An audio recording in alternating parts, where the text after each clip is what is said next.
Шерхан құрылыс бригадирі болып жұмыс атқаратын. Қол астында 5-6 жұмысшысы бар.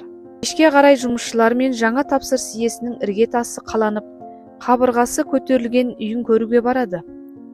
Қараңғы түсіп қалған, қолдарына қолшам алып, бітпеген үйді айналып көріп жүрді. Сол сәтте терезеден секіріп шығып, әлде бір еркектің қашып бара жатқанын байқады. Үй иесі мен Шерхан сол мезетте қашып шыққан терезеге қарай жүгірді. Шамды жаққаны сол еді, жалаңаш асығып киініп жатқан әйел адамды бәрі де көреді. Үй иесі дереу Шерхан көрмесін деп, оны шетке қарай сүйрей бастады. Жіберіңіз мені, маған көруге болмайтын, ол не көрініс соншама? Шерхан, қоя ғой інім, ашуға ерік берме.